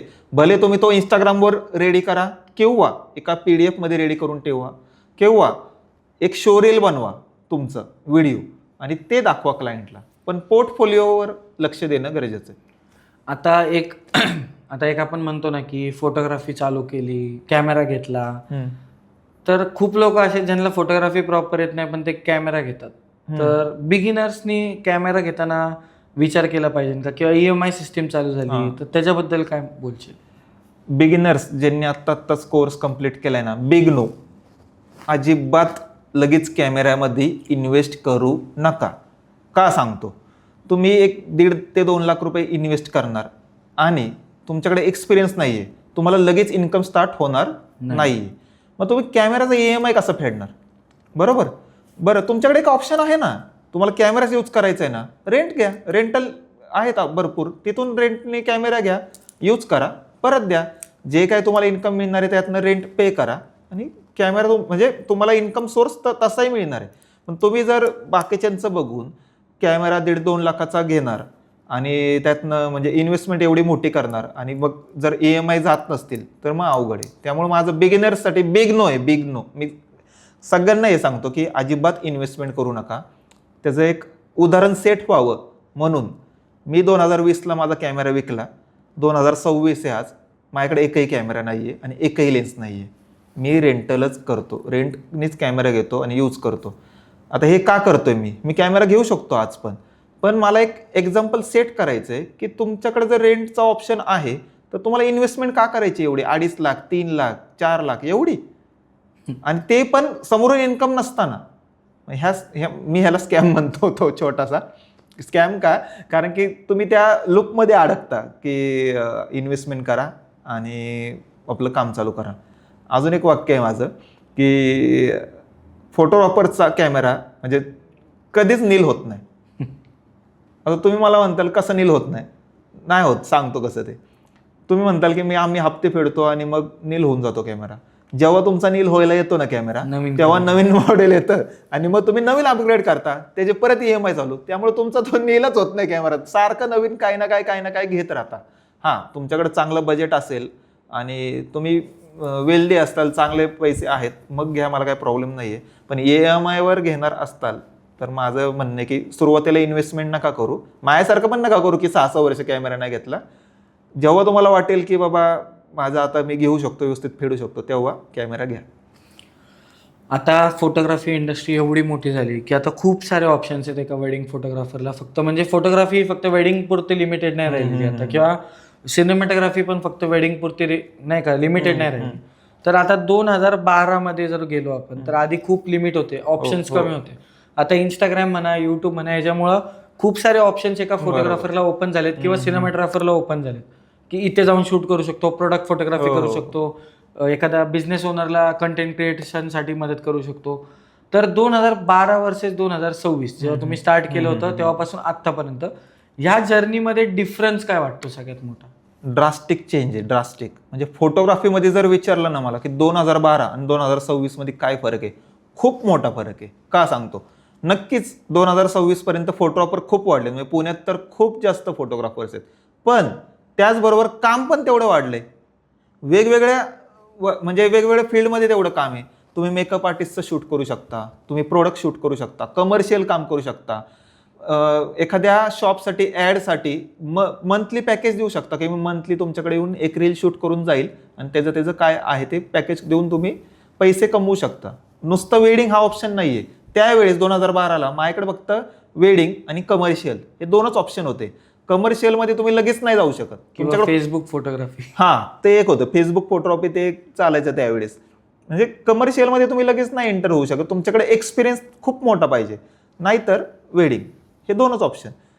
पण आता काय झालंय, आता तुमच्याकडं एवढे सारे म्हणजे ऑप्शन आहेत की तुम्ही चॉईस करू शकता की ऑफ सीझन आहे तर मी हे करेल, चला सीझन आलं की मी वेडिंग करेल, सीझनमध्ये वेडिंग कंप्लीट झाल्यानंतर मी काही गोष्टी कमर्शियल शूट करेल, मॉडेल शूट करेल, मेकअप आर्टिस्टसाठी शूट करेल. त्यामुळे मला असं वाटतंय की फोटोग्राफरनी गर्दी झाली आहे, खूप सारे फोटोग्राफर फील्डमध्ये आलेत हे म्हणण्यापेक्षा काम शोधा. काम शोधणाऱ्याला काम मिळतं, घरी बसणाऱ्याला काम मिळत नाही. आता ह्याच्याच रिलेटेड एक मला डाऊट आहे की फ्रीलॅन्सर जो असतो, एक फ्रीलॅन्सर, आता आजकाल काय होतंय, कुणी फ्रीलॅन्सिंग करतं, त्याला 1-2 वर्ष फ्रीलॅन्सिंग झाले की तो स्वतःची कंपनी उभी करतो, जे की चांगली गोष्ट आहे, मी त्याला अपोज नाही करते. बट त्याच्यानंतर नाही ना 1 वर्षानंतर किंवा 2 वर्षानंतर त्याला खूप सारे प्रॉब्लेम फेस होतात. क्लायंट डिलिव्हर नाही होत किंवा क्लायंट खुश नाही होत, डेटा कमी पडतो, टीम मॅनेजमेंट नाही होत, डेटा करप्शनचा प्रॉब्लेम येतो. या फ्रीलॅन्सर्सला तू काय सजेस्ट करशील की म्हणजे काय केलं पाहिजे? बघा, 2 ऑप्शन आहेत आपल्याकडे. एक आहे फ्रीलॅन्सर आणि एक आहे जो टीम मॅनेज करतो, म्हणजे जो स्वतः फर्म ओनर आहे. एक ओनर आणि एक फ्रीलॅन्सर, बरोबर. आता जो ओनर असतो ना त्याच्याकडे स्किल्स पाहिजेत. कशाचे? तर टीम मॅनेजमेंटचे, बिझनेसचे, कम्युनिकेशनचे आणि एखादा प्रॉब्लेम क्रिएट झाला तो सॉल्व्ह करण्याचे. फ्रीलॅन्सरकडं ते स्किल असतीलच असं नाही. म्हणजे प्रत्येक फ्रीलॅन्सरकडं, म्हणजे प्रत्येकाला वाटतं की आपली कंपनी आपण एस्टॅब्लिश करावी, मोठी करावी, आपलं नाव मोठं करावं. पण ते असं काय नाही की तुम्ही फर्म एखादी करूनच ते मोठं करू शकता. एखाद्या फर्मच्या बरोबर काम करून पण तुम्ही मोठे होता. असे कितीतरी फोटोग्राफर आत्ता फील्डमध्ये आहेत की ज्यांची स्वतःची फर्म नाही आहे, पण आपण त्यांना ओळखतो की अरे हा त्या फर्मचा लीड फोटोग्राफर आहे, हा त्या फर्मचा लीड सिनेमॅटोग्राफर आहे. मग तुमच्याकडे जर ते स्किल असतील ना, अख्ख्या टीमला एकत्रित बांधून ठेवण्याचे, म्हणजे एखाद्या ऑन स्पॉट जर काय प्रॉब्लेम आला ते सॉल्व्ह करण्याचे, आणि सगळ्यात महत्त्वाचं काय माहिती आहे का, बिझनेसचे. बिझनेस जर स्किल असतील तरच तुम्ही पैसे कमवणार आहे समोरून, तरच तुम्हाला व्यवस्थित डिस्ट्रीब्यूट करता येणार आहेत. हे स्किल असतीलच तरच तुम्ही ओनर बना. नाहीतर माझं म्हणणं आहे की फ्रीलॅन्सर बेस्ट ऑप्शन आहे. कारण की फ्रीलॅन्सरला पण पुण्यातलं तरी मला माहिती आहे की चांगले पैसे मिळतात. आता एक सिनेमॅटोग्राफर किंवा फोटोग्राफरने जेव्हा ते म्हणतो ना आपण की एक शूट करतात किंवा काय करतात, खूप वेळा असा टाइम येतो की नाही का डिमोटिवेट होतात किंवा त्यांना चांगला आउटपुट नाही मिळालं तर ते गिव्हअप करतात किंवा त्यांना मोटिवेशन, म्हणजे तू पण खूप वेळा हे डिफिकल्टीज फेस केले असतील. तर एखाद्या फ्रीलॅन्सर किंवा फोटोग्राफर किंवा जो फोटोग्राफी करतोय, एखाद्या टाइमाला जर त्याला चांगला आउटपुट नाही मिळाला किंवा मनासारखं नाही मिळालं, कायम मोटिवेशन कुठनं आणायचं? आता बघा, मोटिवेट तुम्ही एक दिवस होऊ शकता, रोज रोज नाही होऊ शकत. पण ज्या दिवशी तुम्ही डेमोटिवेट होताय ना, त्या दिवशी एक लक्षात ठेवा की माझ्याकडे आत्ता अवेलेबिलिटी काय रिझल्ट काढण्यासाठी. त्या गोष्टी चेक करा, त्यातनं रिझल्ट येतोय का बघा. प्लॅन ए, प्लॅन बी हे तयार ठेवा. आता आपण डेमोटिवेट कधी होतो माहिती का, जेव्हा आपण एखादी फिल्म, आता सिनेमॅटोग्राफरचं सांगतो, एखादी फिल्म त्यांनी बनवली, छान बनलेली असती, पण तो इंस्टाग्रामवर दुसऱ्या सिनेमॅटोग्राफरची एक फिल्म बघतो, बरोबर. आणि मग त्याला असं वाटतं अरे हा किती भारी काम केलं राव हिने, मग मला का नाही जमत आहे. अरे नाही, तो त्या एक्झॅक्ट चांगल्या वेळेवर, चांगल्या जागी, चांगल्या क्लायंट बरोबर होता आणि त्याकडे स्किल्स होते, ते यूज करून त्यांनी फिल्म बनवलेली. तुझं काय झालं की तुझ्याकडे स्किल्स आहेत पण तुला ते गोष्टी मिळाल्या नाहीत, म्हणून तर तुला डिलिव्हर करता आल्या नाहीत. त्यामुळे डिमोटिवेट होण्यापेक्षा मला त्या लेवलचं काम कसं आणता येईल त्याच्याकडे लक्ष द्या. मग कंपॅरिझन तुम्ही जर नाही ना केली तर 100% तुम्ही डिमोटिवेट नाही होणार. हां, क्रिएटिव्ह ब्लॉकेज प्रत्येकाला येतो. ज्यावेळेस आपल्याला क्रिएटिव्ह ब्लॉकेज येतो ना, त्यावेळेस तुम्ही पुस्तकं वाचा, कॅमेरा न घेता फिरायला जा, फक्त पुण्यात फिरा नुसतं, आणि फ्रेम्स ऑब्झर्व करा, लोकांकडे बघा, लोकांशी बोला. तेव्हा तुमचा क्रिएटिव्ह ब्लॉकेज आहे ना सॉल्व्ह व्हायला चालू होतं. पिक्चर बघा, वेगवेगळ्या प्रकारचे पिक्चर, फ्रेमिंग बघा, त्यातले कलर्स बघा, तुमचा क्रिएटिव्ह ब्लॉकेज ॲटोमॅटिक सॉल्व्ह होतो. आणि मग तुम्हाला कधीच वाटणार नाही अरे मी इथं रिझल्ट काढू शकत नाही. म्हणजे तुम्हाला मांडवत जरी उभं केलं ना तरी तिथं तुम्हाला कंटेंट काढता आला पाहिजे. आणि तुम्हाला एखाद्या भारी हॉटेलमध्ये जरी ठेवलं ना तिथं पण कंटेंट काढता आला पाहिजे. हे स्किल तुमच्याकडे असतील तर 100% तुम्हाला डिमोटिवेट तर तुम्ही कधी होणार नाही. एक एक एक्सपिरियन्स फोटोग्राफरमध्ये आणि एक बिगिनर फोटोग्राफरमध्ये, की म्हणतो ना आपण की आता एक्सपिरियन्स फोटोग्राफरचे फोटोज किंवा फिल्म्स वेगळे दिसतात आणि एक बिगिनर फोटोग्राफर जो 2-3 वर्षापासून फोटोग्राफी करतोय किंवा 2-3 वर्षापासून सिनेमॅटोग्राफी करतोय, ते आजकाल लोक खूप जास्त कलर ग्रेडिंगच्या मागं पळत आहेत किंवा शोधायच्या मागं पळत आहेत की कुठनं शिकू, काय करू. त्यांच्यासाठी काय सजेस्ट करशील? एक एक्सपिरियन्स फोटोग्राफर आणि एक बिगिनर फोटोग्राफर हे दोघांमध्ये एकच फरक आहे, स्टिलनेस. आता स्टिलनेस म्हणजे काय, की तुम्हाला एक स्टेप बॅक येऊन तुम्हाला ऑब्झर्व करता येत नाही. जो की एक्सपिरियन्स फोटोग्राफर करतो, तो एखादी मोमेंट चालू असेल तो गडबड नाही करत, तो बघतो की मला इथं कॅप्चर करताना काय काय इमोशन्स मिळू शकतात. मला आई कुठं उभे, वडील कुठं उभे आहेत ब्राईडचे, ब्राईड अँड ग्रूमचे एक्सप्रेशन्स काय येणार आहेत, तो प्रेडिक्ट करतो. काही गोष्टी अँटिसिपेट करतो की आता इथं थोडासा भावुक क्षण येणार आहे आणि मला डोळ्यातलं पाणी चकलीक मिळू शकतो. हे कुणाचं काम झालं? हे एक्सपिरियन्स फोटोग्राफरचं काम झालं. का? तो गडबड नाही करत आहे. बिगिनर फोटोग्राफरचं काय, त्याला क्लिक करायचे फक्त. अरे मोमेंट चालू, जरा क्लिक, अरे जरासं थांबा, थोडंसं थांबून थोडं एक स्टेप बॅक येऊन ऑब्झर्व करा. ह्याला म्हणतात स्टिलनेस. ह्याची कमी कुठंतरी मला बिगिनर फोटोग्राफरकडे वाटते, पण ती त्यांची पण चुकी नाही आहे. ते सुरुवातीला आहेत ना, ते जसे काम करत जातील, जसं जसं पाणी तापत जाईल तसं तसं त्यांना कळत जाईल की हां ओके, आपल्याला थोडंसं ऑब्झर्व पण केलं पाहिजे. हा फरक आहे. आणि कलर ग्रेडिंगचं तर बोललो ना आपण, तर आता 2020, 2021, 2022 तुम्ही जर नीट ऑब्झर्व केलं, प्रत्येक वर्षी एक टोन चालत होता.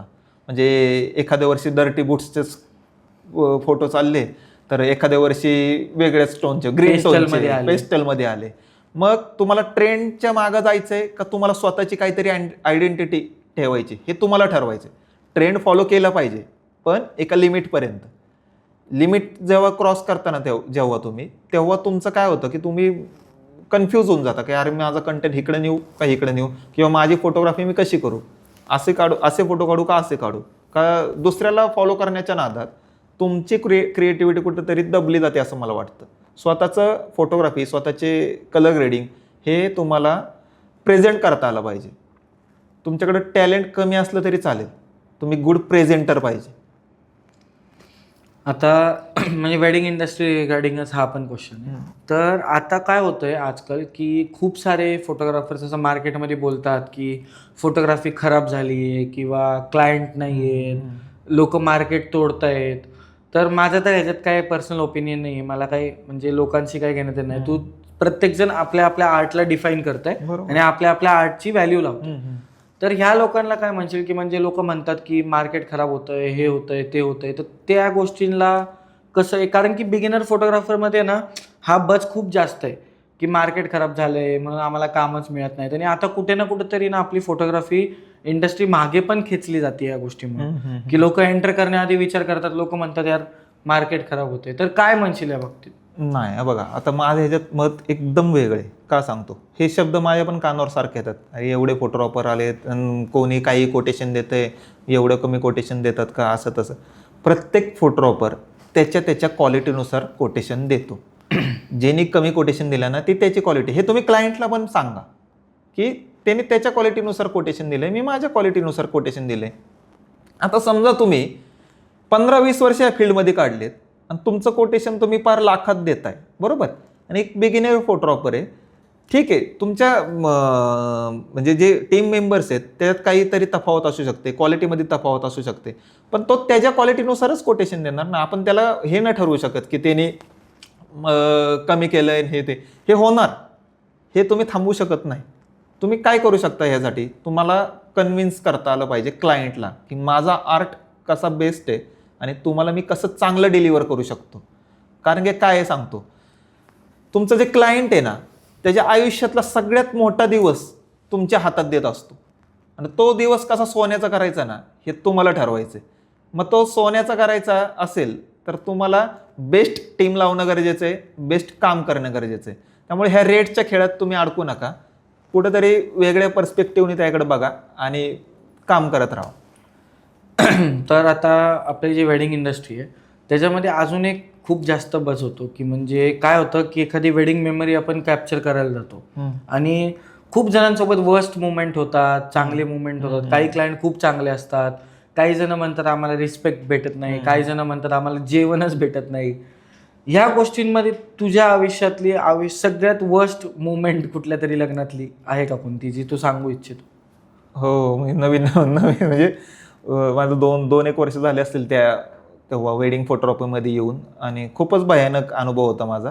ते लग्न असं एकदम गुंटामंत्री स्टाईल होतं आणि लिटरली नवरदेवाच्या भावाने काहीतरी माझी पार कॉलर धरून अशा आम्हाला हे बोलला होता काहीतरी. मला आता ते वाक्य एक्झॅक्ट आठवत नाही आहे, पण मनाला लागलं असंच ते वाक्य होतं.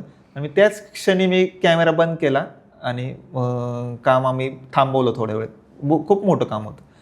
तर मग त्याचे वडील येऊन आम्हाला जेव्हा सॉरी म्हणले की नाही ते जरा प्रॉब्लेम झाला होता, त्यामुळं अशा अशा गोष्टी घडल्या. त्यानंतर आम्ही ते परत कंटिन्यू केलं काम. पण त्या दिवशी असं वाटलं की ह्या फील्डमधनं आता आपण बाहेर पडलं पाहिजे आणि कुठेतरी काम वेगळीकडे बघितलं पाहिजे. पण कसं असतं माहिती आहे का, हे अनुभव काय शिकवतात ते सांगतो. माणसांचा स्वभाव तुमच्या हातात आहे का? समोरच्याचं चिडणं आपल्या हातात नाही. तुमच्या हातात काय आहे की ह्याच्या एक स्टेप वर जाऊन कुठेतरी चांगल्या ठिकाणी काम करा. मी तेच केलं. मला काहीतरी माझ्या बाउंड्रीज आखून घेतल्या, की माझे नियम बनवले, ज्यालाच आपण ॲग्रीमेंट म्हणतो. मग त्या ॲग्रीमेंटमध्ये त्या गोष्टी ॲड केल्या, की आमचा टाईम हा असेल, आमचं फूडचं हे असेल, आमचं राहण्याच्या सोयी अशा असतील, आणि ह्या गोष्टी मी आत्ताच क्लिअर करतोय ॲडव्हान्स घ्यायच्या आधी. तुम्हाला ॲग्री असेल तर आपण पुढे जाऊयात, नाहीतर ओके. हे जेव्हा तुम्ही करता ना, तुम्हाला त्यानंतर मला आयुष्यात कधी क्लायंटबरोबर कॉन्फ्लिक्ट नाही झाला, कधीच नाही झाला. कारण की ऑलरेडी मी भरपूर गोष्टी बोललेल्या असतात क्लायंटबरोबर, की असं असं आहे. डिलिव्हरीचं तुम्ही टेन्शन नका घेऊ, व्हिडिओची डिलिव्हरी एवढ्या दिवसात होईल आणि एवढ्या दिवसातच होईल. अल्बमची डिलिव्हरी माझ्या हातात नाही आहे, ते तुमच्या हातात आहे सिलेक्शन नंतर. तर मग ते तुम्ही हे सांगितलं पाहिजे क्लायंटला. कारण क्लायंटला तो अनुभव नसतो ना, फोटोग्राफरला रोजचा अनुभव आहे की अरे अल्बम डिलिव्हरी माझ्यामुळे नाही, क्लायंटमुळे होती. पण हे तुम्ही क्लायंटला समजून तर सांगा की अहो तुम्ही सिलेक्शन दिलं तर अशी अशी प्रोसेस आहे. 1 वीक डिझाईनला लागेल, 1 वीक प्रिंटिंगला लागेल, 1-2 वीकमध्ये तुमचं काम होईल प्रिंटिंगचं. हे समजून सांगितलं ना, मग कधी तुम्हाला प्रॉब्लेम होत नाही. पण तुम्ही जर म्हणजे त्या गोष्टी जर समजून नाही सांगितल्या आणि क्लायंटनी पण, मग ते गॅप वाढत जातो आणि गॅप वाढला मग फोन न उचलणे, मग क्लायंट इकडून प्रेशरमध्ये येणे, ह्या गोष्टी होतात आणि मग त्याच्यावरनं कॉन्फ्लिक्ट तयार होतात आणि मग भरपूर गोष्टी बोलल्या जातात. आता एखादे हे तर झाली वर्स्ट मुवमेंट. सगळ्यात आवडतीचं शूट आजपर्यंत, सगळ्यात भारी एक्सपिरियन्स वाईज सगळ्यात छान शूट झालं असं कोणतं आहे? आम्ही एक वेडिंगमध्ये होतो आणि शूट झालं, म्हणजे थकलो होतो भरपूर. आणि त्यांचे म्हणजे फॅमिली होती ओव्हरऑल, ती इतकी भारी होती ना, म्हणजे आम्हाला त्यांच्याबरोबरच जेवायला बसवलं. आमच्यासाठी थांबले ते जेवायचे आणि मग आम्ही त्यांच्याबरोबर जेवलो, गप्पा गोष्टी केल्या. आणि आम्ही मित्रांसारखेच बोलतो म्हणजे अजून पण.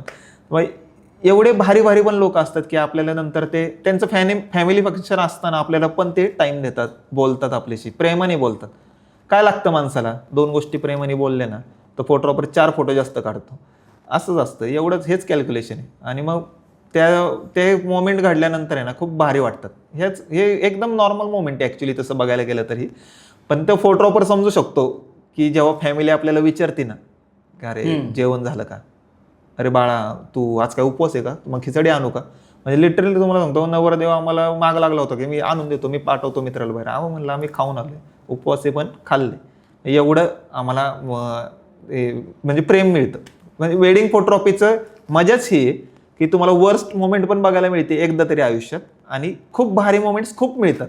त्यामुळे आपण वर्स्टकडे लक्ष द्यायचं का चांगल्या मोमेंटकडे लक्ष द्यायचं हे आपलं आपण ठरवायचं. सेम गोष्ट. आता जे तू वेडिंग फोटोग्राफी करतोस, तू आजपर्यंत कॅमेरा नाही घेतलास असं म्हणतोस? नाही, मी 2020 नंतर कॅमेरा नाही घेतला, म्हणजे सुरुवातीला आता 6 वर्षात. हो. तर मंच हे कुठनं डोक्यात आलं? मंच स्टुडिओज ही कन्सेप्ट कुठनं डोक्यात आली? खूप इंटरेस्टिंग गोष्ट आहे, कारण तू कॅमेरामध्ये इन्व्हेस्ट नाही केलं, पण इथं चांगलं इन्व्हेस्टमेंट केलं तू. आणि ही कन्सेप्ट कुठनं डोक्यात आली की मी एक स्टुडिओ चालू केला पाहिजे? आम्ही 2 मित्र आहे, माझा मित्र वैभव आणि आम्ही एक स्पेस शोधत होतो जिथं आम्हाला एडिटिंग आणि त्याचं अल्बम डिझायनिंग येते आणि मला माझं एडिटिंग करता येईल अशी स्पेस खूप छोटी हवी होती आम्हाला. हार्डली 1 BHK मिळला असता तरी चालला असता. आम्ही शोधला, काही ठिकाणी फायनल केला, पण काय ते कारणास्तव परत ते कॅन्सल झालं. मग शोधता परत कॅन्सल केलं स्पेस शोधणं. नंतर म्हणलं की आपण त्यानेच ही स्पेस शोधली. तर तो म्हणलं की असे आहे, करायचं का डेअरिंग, की बाबा करू आपण स्टुडिओ स्टार्ट. मग ठरलं की हो करूया. तो म्हणला नाव काय द्यायचं. मग आम्ही दोघांनी मिळून एक नाव ठरवलं की आपण मंच देऊ, कारण की आम्ही हे रेंटल देतो हा स्टुडिओ. ज्यांना भरपूर गोष्टी म्हणजे फोटोग्राफी किंवा पॉडकास्ट किंवा अजून भरपूर गोष्टी इथं तुम्ही करू शकता. तर त्यासाठी आम्ही रेंटलने देतो. तर आपण दुसऱ्यांना देतोय तर त्यांच्यासाठी हा मंच आहे, त्यांची कला सादर करण्यासाठी. आता इथं शोज पण झालेत छोटे, म्हणजे 15-20 लोकांचे शोज पण झालेत, गिटारचा, संगीताचा, कवितांचा. तर त्यांच्यासाठी काय झालं, हा मंच. म्हणून ह्या स्टुडिओला नाव दिलं आम्ही मंच स्टुडिओ. एवढं सिम्पल. ओके.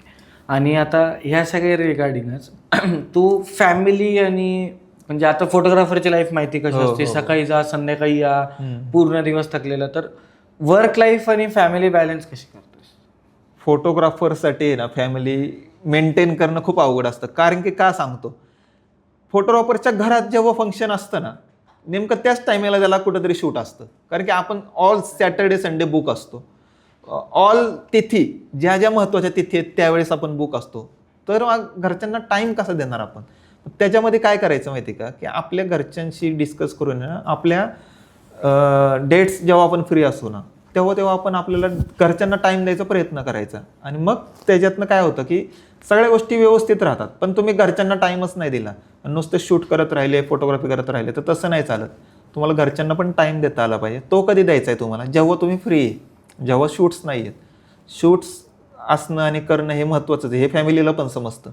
पण तुम्हाला जेव्हा फ्री टाईम आहे ना, तेव्हा तुम्ही तुमच्या मुलांबरोबर, तुमच्या फॅमिलीबरोबर फिरलं पाहिजे, बोललं पाहिजे, पिक्चर बघायला गेलं पाहिजे. प्रत्येक वेळी फोटोग्राफीच्याच विश्वात नाही अडकून राहायचं. बाहेरची दुनिया पण खूप छान आहे.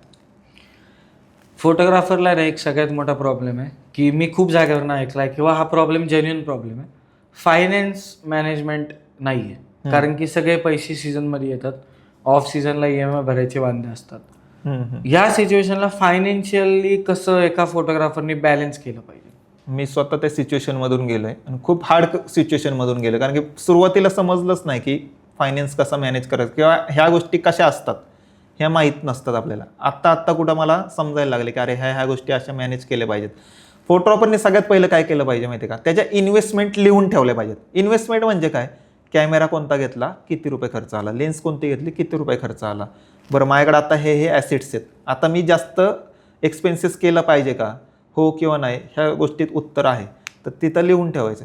हे डायरीमध्ये जेव्हा तुम्ही मेन्शन करताना की ह्या एवढी इन्व्हेस्टमेंट झाली आहे, ह्या सीझनला मला कुठलीही गोष्ट इन्व्हेस्ट करायची म्हणजे इन्व्हेस्टमेंट करायची नाही आहे, आता मला फक्त शूट करायचं आहे, हे जेव्हा लिहून काढणार ना, त्याचे बरोबर फायनान्सेस मॅनेज होणार.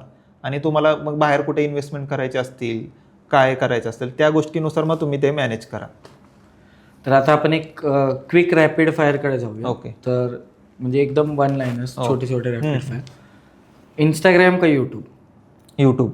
मी अजून म्हणजे चालू केलंय जस्ट, पण मी यूट्यूबला जास्त प्रेफरन्स देतो इंस्टाग्रामपेक्षा. कॅनॉन का सोनी? Sony always. लेन्समध्ये सगळ्यात फेवरेट लेन्स कोणती आहे? 50mm 1.2. का?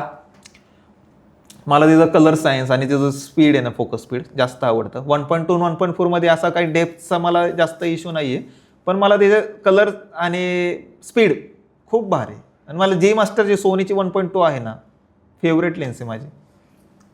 लाईटरूम का फोटोशॉप? लाईटरूम. लाईटरूममध्ये एडिटिंग करताना मॅन्युअल एडिटिंग का प्रीसेट्स? ओ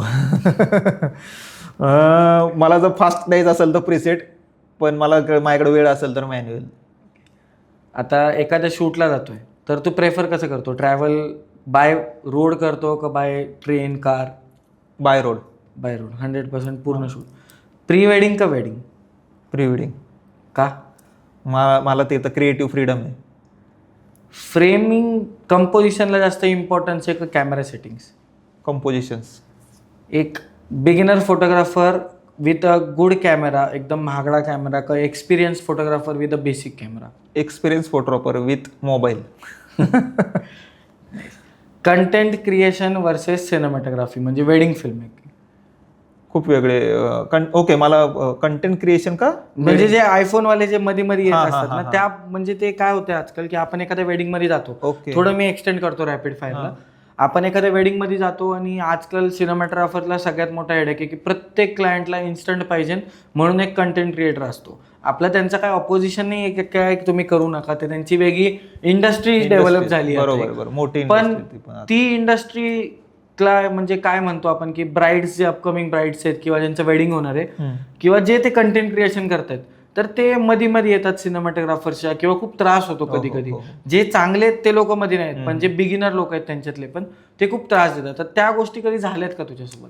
खूप आत्ताच रिसेंटली इन्सिडेंट असाल, खूप चांगलं क्लायंट होतं, मला एंट्री शूट करायची होती आणि मला तो कंटेंट क्रिएटर चांगला होता, पण तो मला म्हणला मध्ये नका येऊ. म्हणलं मी फोटोग्राफर आहे, मी सेंटर तर पाहिजे मला. नाही मला शूट घ्यायचे, तुम्ही मध्ये नका येऊ कोणी, मी शूट घेणार. अरे म्हणलं तुझं व्हर्टिकल आहे ते काही महिनेपर्यंत चालू शकतं, माझं लाईफ लॉंग आहे. मला त्यांनी 20 वर्षांनी जरी व्हिडिओ बघितला ना तरी त्यांच्या डोळ्यात पाणी आलेलं येणार ते, म्हणजे त्या व्हिडिओला तेवढं ताकद आहे त्या व्हिडिओमध्ये. हॉरिझॉन्टलमध्ये व्हर्टिकल कंटेंट क्रिएशन नक्कीच चांगलं आहे, पण तुम्ही कुठंतरी बाउंड्रीज आखून घ्या तुमच्या की बाबा हां ह्यांचं पण काम महत्त्वाचं आहे, फोटोग्राफर्सचं पण काम महत्त्वाचं आहे. कारण की ऑलरेडी त्या हॉलमधले 80% लोक आमच्या विरोधात असतात फोटोग्राफर्सच्या.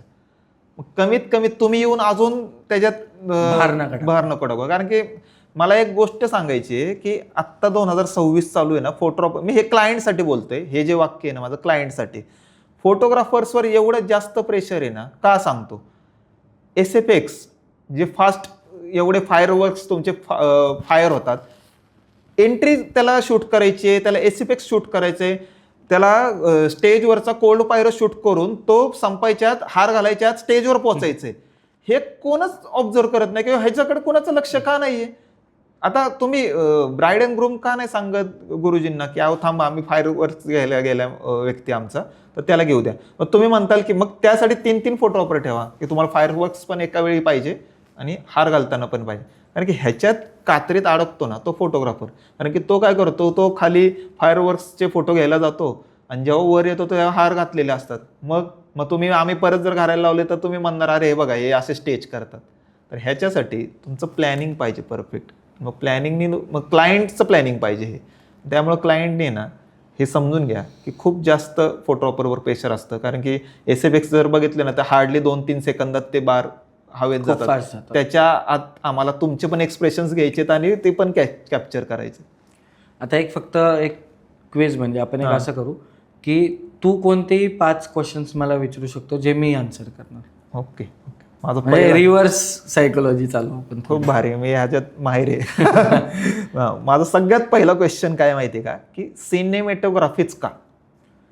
मी तसं सगळंच करतो ऑनेस्टली. म्हणजे मला डायरेक्शन नाही लाईफमध्ये कधी, आधीपासूनच नाही. जेव्हा मी फोटोग्राफी स्टार्ट केली किंवा सिनेमॅटोग्राफी स्टार्ट केली मला कुठलंच डायरेक्शन नव्हतं. मी पहिले फोटोग्राफी स्टार्ट केली, मी कॅमेरा हातात घेतला, शिकलो, प्रॅक्टिस केली, शिकलो. नंतर एकदा काय झालं की मी सिनेमॅटोग्राफर बुक करायचो आणि अर्ली स्टेजेसला आपल्या काळात आहे ना, आता कसं प्री वेडिंगचे खूप ऑप्शन्स आहेत, तेव्हा प्री वेडिंगचे ऑप्शन्स नव्हते. तर माझ्यासोबत काय घडलं की मला एक प्री वेडिंग आली रिलेटिव्हमध्ये आणि मी त्या प्री वेडिंगला एक सिनेमॅटोग्राफर हायर केला जो की तो व्हिडिओ करायचा. मला नव्हतं येत तेव्हा व्हिडिओ काहीच. त्यांनी माझ्याकडनं त्या टायमाला 15,000 रुपये घेतले आणि टेन्शन आलं मला नाही का. त्याचे 15, एडिटिंगचे 5, 20,000 रुपये गेले आणि मी कस्टमरकडनं 25,000 रुपये घेतले होते क्लायंटकडनं, कारण ती माझी पहिली प्री वेडिंग होती आयुष्यातली. तर असं झालं मला की यार मी एवढे पे करतोय ना, तर मी आहे ना अजून 2 वेळा त्याला हायर केलं आणि त्याच्याकडे बघत गेलो. मग ते बघता आहे ना मी त्याच्याकडे एडिटिंगला पण बसायला लागलो. त्याला आजपर्यंत माहित नाही मी एडिटिंग त्याच्याकडनं शिकलोय, कारण मी गपचूप बसायचो तिकडं फक्त साईडला बघत. मी त्याचं बघून प्रीमियर प्रो शिकलोय. आणि चौथं प्री वेडिंग मला आज पण लक्षात आहे, चौथ्या प्री वेडिंगला मी निकॉन D850 घेऊन ट्रायपॉडला लावून प्री वेडिंग केले. 70-200 वर अख्खं प्री वेडिंग केलंय मी. त्याच्यानंतर आहे ना काय झालं की हळूहळू म्हणजे असं झालं की मला सिनेमॅटोग्राफी खूप जास्त आवडायला लागली. की म्हणजे जेव्हा मी लोकांचे फोटो, कशी गोष्ट आहे की विदिन अ सेकंड किंवा टाइमलेस मेमरीज तुम्ही एकाच सेकंडमध्ये दाखवता. व्हिडिओ अशी गोष्ट आहे तुम्हाला ती कट करून तुम्हाला प्रॉपर ती क्राफ्ट करायची आहे. तर जेव्हा मी फिल्म्स बनवायला लागलो ना, खूप क्लायंट्स, एक टाइम होता माझा, खूप क्लायंट्स मला बुक करण्यासाठी रडताना पण बघितले मी त्या काळात, जो माझा काळ होता. मग ते सिनेमॅटोग्राफीमध्ये किक भेटायला लागली, मला इंटरेस्ट भेटायला लागला, मग ते आवडायला लागले वेडिंग फिल्म बनवणं. पण आता मी परत थोडं फोटोजकडे आलोय. म्हणजे आता 1 वर्ष आलं मी जास्त फोटोजवर फोकस करतोय. पण आता ते बिझनेस ओरिएंटेशनने गेलोय मी, की नाही का मला आता माझ्या राहा फिल्मची माझी फर्म आहे, त्याला मला फोटोग्राफीमध्ये पहिले स्ट्रॉंग करायचंय, मग मी नेक्स्ट इयर सिनेमॅटोग्राफीमध्ये स्ट्रॉंग करेल. तर त्यासाठी सिनेमॅटोग्राफी मी पण तसं स्विच होत असतो. 2 वर्ष मी फोटोग्राफीमध्ये राहतो, 2-3 वर्ष मग सिनेमॅटोग्राफीमध्ये राहतो. माझा नेक्स्ट क्वेश्चन खूप ट्रिकी आहे. एकच लेन्स चूज करायची आयुष्यभरासाठी, ते एकच लेन्सवर शूट करायचं आहे आयुष्यभर, मग ते प्री वेडिंग असू दे वेडिंग असू दे काही पण, कुठली लेन्स? सेकंड थॉट पण नाही आणणार मी याच्यात. 35mm माझं आयुष्य त्या लेन्सवर गेले. म्हणजे ती लेन्स माझ्यासाठी आजकाल लोक 50mm वापरतात, मी पण वापरतो, कधी कधी 20mm वापरतो, 24mm वापरतो. पण एकच लेन्सचा आयुष्यभरासाठी मला कोण बोललं नाही. माझ्यासाठी 35mm आहे.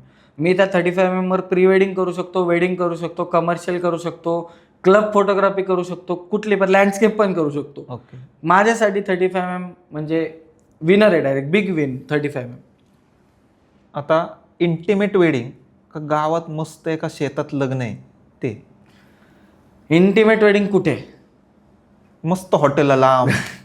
आता बघ कसं आहे ना, दोन्ही वेडिंगचे आपले एक ब्युटी आहेत. म्हणजे दोन्ही वेडिंग मध्ये खूप मेजर पण डिफरन्स. त्याच्यात दोन्हीमध्ये चॉईस करायचं झालं की एक फिल्म द्यायची जी तुला कुठेतरी सबमिट करायची, अशी लोकांना दाखवायची की माझ्यात स्किल काय, तर त्या दोन्हीमध्ये एक चॉईस करायचं झालं. मी वेडिंगच्या डेस्टिनेशन प्रमाणे चॉईस नाही करणार, मी कपल आणि फॅमिली प्रमाणे चॉईस करणार. ओके. खूप लोक कुठं चुकतात माहिती का, की त्यांना असं वाटतं की चांगले डेस्टिनेशन वेडिंग, मोठे वेडिंग, पैसेवाले वेडिंग मध्ये कंटेंट भेटतं म्हणजे भेटतंच. नाही, लोक मॅटर करतात. तुमचं कपल किती सपोर्ट करतंय, तुमच्या कपलची फॅमिली किती सपोर्ट करते. कारण एक वेडिंग फिल्म आहे ना, फक्त गाणं लावून नाही बनत. त्याच्यामध्ये इंटरव्ह्यूज येतात, त्याच्यामध्ये बाईट्स येतात, ओरिजिनल ऑडिओ येतात. जर मी एखादी इंटिमेट वेडिंग करतोय 50 लोकांचं, समजते एखादं 7 स्टार हॉटेल आहे किंवा मनालीमध्ये करतोय, पूर्ण स्नोमध्ये वेडिंग, काही मॅटर नाही करत.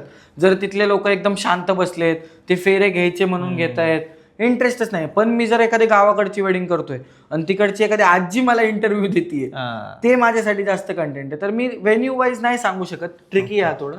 लोकांप्रमाणे जिथं लोक जास्त सपोर्टिव्ह आहेत, इंटरेस्टिंग आहेत, त्यांना आवड आहे. कारण आजकाल असं झालंय ना की कॉन्टेंट म्हणजे असं झालंय की लोकांना आवडतंय, तर ते जिथं लोक भेटतील तिथं मी. मग ते गावाकडं असू, एखाद्या शेतात असू, ते कुठेही असू, जिथं लोक चांगले तिथं मला आवडेल शूट करायला. ओके. माझा लास्ट आणि माझा आवडता क्वेश्चन आहे, गिम्बल का हँडहेल्ड? बघ, एक टाइम आहे की आता आपण खूप आधीपासून शूट करतो, तर आधी मी तर ट्रायपॉड म्हण, परत ते हँडीकॅम यायचा, तो स्लायडर, परत ते हँडीकॅम, मग गिम्बल आला, मग तो माझा क्रेन 2 पहिला गिम्बल होतो, जायंटचा, रफ अँड टफ. म्हणजे त्यासारखं आजपर्यंत गिम्बल माझा सगळ्यात फेवरेट गिम्बल. कारण की त्याला जो कर्व मिळायचा ना, तो खूप भारी मिळायचा. आणि त्याला असेंबल वगैरे झंझट नव्हती, कारण आपण तेव्हा एवढं प्रॉपर नव्हतो, नवीन होतो ना. तर एक म्हणतो ना आपण की वेडिंग मध्ये एंट्रीज म्हण किंवा ह्या गोष्टी म्हण, मी अजून गिम्बल ओरिएंटेड जास्त आहे. म्हणजे मी गिम्बल खूप जास्त वापरतो, कमी हँडहेल्ड करतो मी. पण आता काळाची गरज बघितल्यानुसार ना, तर थोडं हँडहेल्ड कडे जाणं गरजेचं आहे. माझ्यासाठी गिम्बल प्रायोरिटी आहे, मी आता पण तिथंच आहे. पण आजकाल काळाची गरज हँडहेल्ड शूटकडे आहे. माझे क्वेश्चन एवढेच होते. तर खूप छान वाटलं, म्हणजे खूप इन्फॉर्मेटिव्ह पॉडकास्ट आहे बेसिकली, लोकांना खूप जास्त कळालं असेल. तर थँक्यू सो मच, तुम्ही ह्या पॉडकास्टला एंडपर्यंत बघितलं आणि तुम्हाला नक्कीच खूप जास्त नॉलेज मिळालं असेल. कारण की हा जो व्यक्ती आहे त्यांनी खूप जास्त वर खाली सगळ्या गोष्टी बघितलेल्या आहेत, क्लायंट्स पण बघितलं आहे आणि एक्सपिरियन्सही खूप जास्त आहे. आणि आजच्या स्टेजमध्ये बघितलं तर सोशल मीडिया त्यांनी कंटेंट क्रिएशनमध्ये क्रॅक केलं आहे. तर आय होप तुम्हाला खूप जास्त आवडलं असेल सगळं. खूप जास्त जो पॉईंट तुम्हाला सगळ्यात जास्त आवडला आहे तो कमेंट करा खाली, लाईक करा, फॉलो करा आणि सबस्क्राईब करा. Thank you so much. Thank you so much. Yes, done.